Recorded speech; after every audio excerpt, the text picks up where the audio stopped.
Hi everyone, कैसे हो बच्चों। आज मैं फिर आपके लिए लेकर आई हूँ class 9th rational number and irrational numbers.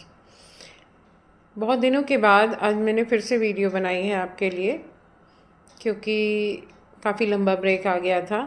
उसके लिए मैं सॉरी बोलती हूँ आपसे। चलिए, अब मेरी पूरी कोशिश रहेगी कि मैं आपके साथ लगातार बनी रहूँ और आपकी सभी मुश्किलों में आपका साथ दूँ।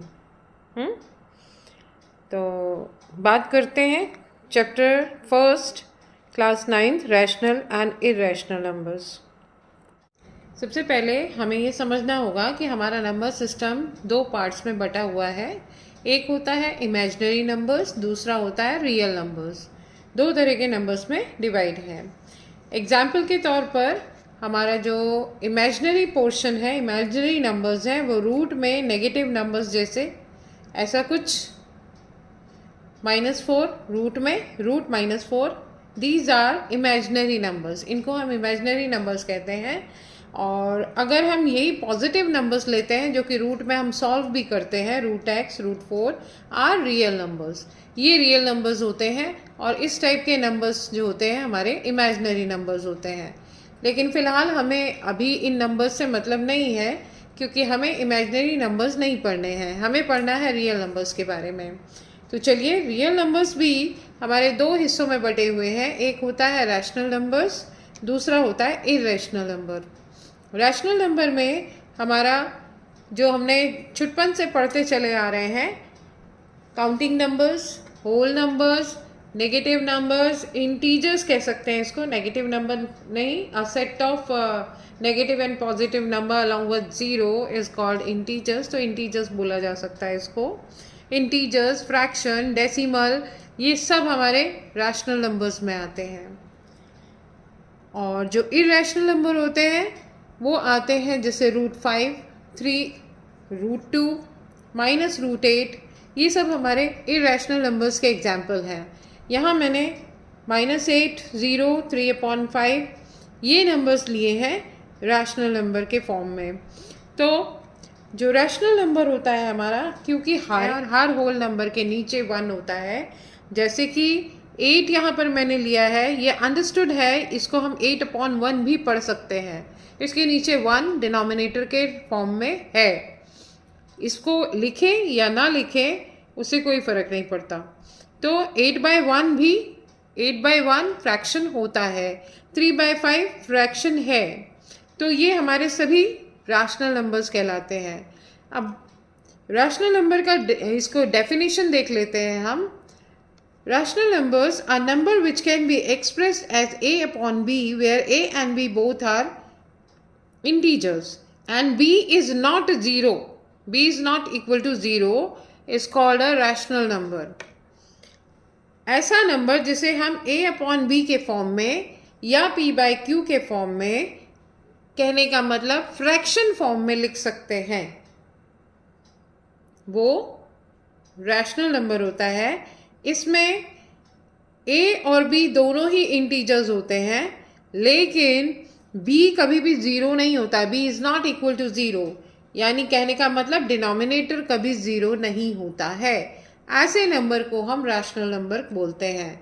अब आपका क्वेश्चन ये हो सकता है कि मैम ये बताइए कि अगर हम जो छोटे क्लास में हमने फ्रैक्शन पढ़ा है, इसमें और रैशनल नंबर में कौन सा फ़र्क है, क्यों हम इसको रैशनल नंबर बोल रहे हैं? अगर हम इसको p/q के फॉर्म में लिख सकते हैं, तो p/q का फॉर्म या a/b का फॉर्म, वो भी तो फ्रैक्शन ही हुआ, राइट? तो ये क्वेश्चन आ सकता है। तो इसका आंसर है, हम इसको फ्रैक्शन नहीं बोल सकते, क्योंकि फ्रैक्शन कभी भी नेगेटिव नहीं होता। और इसमें क्योंकि हम रैशनल नंबर्स में इंटीजर्स भी इंक्लूड करते हैं, और इंटीजर्स जो है सेट है पॉजिटिव और नेगेटिव दोनों ही तरह के नंबर्स का, तो इसमें a और b जो है आपका इंटीजर्स हो सकता है, और इंटीजर्स पॉजिटिव नेगेटिव दोनों होते हैं।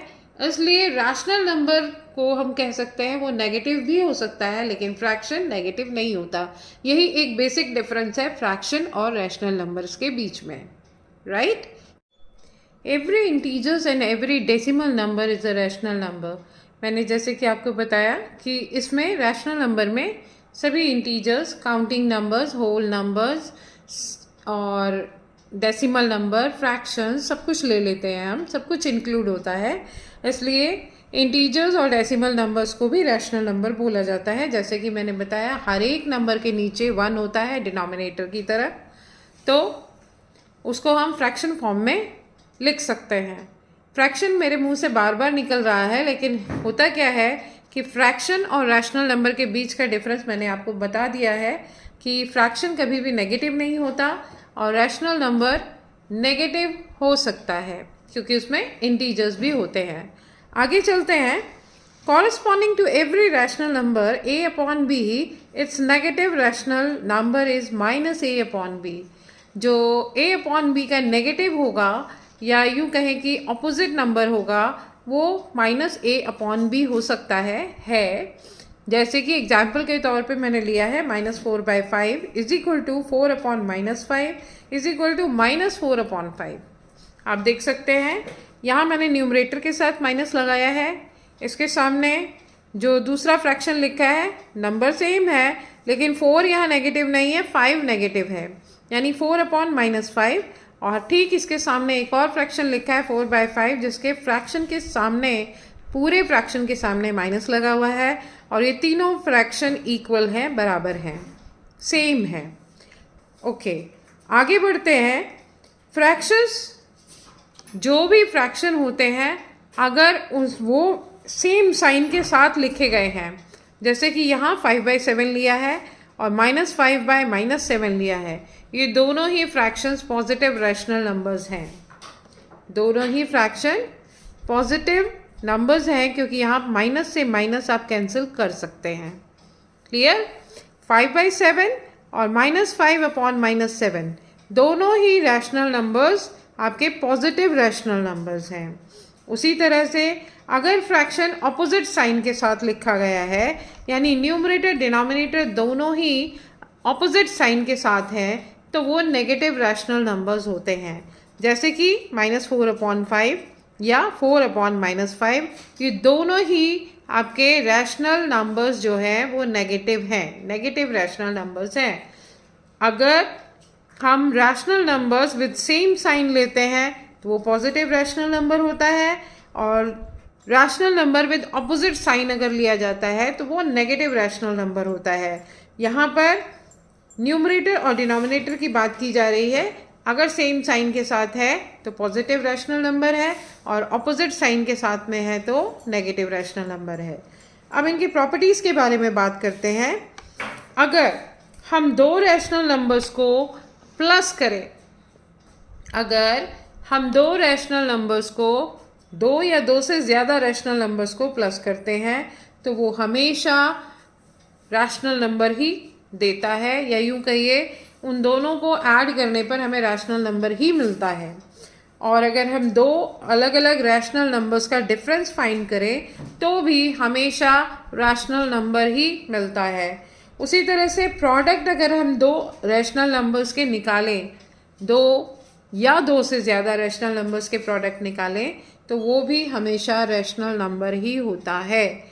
और अगर हम डिवाइड करते हैं उसमें नॉन ज़ीरो रैशनल नंबर लेते हैं तो, अगर वहाँ ज़ीरो नहीं लिया गया है तो, जैसे एग्जाम्पल के तौर पे हम अगर किसी भी, आपको मालूम होगा कि फ्रैक्शन में जब भी हम डिनोमिनेटर अगर ज़ीरो होता है तो वो इनवैलिड हो जाता है।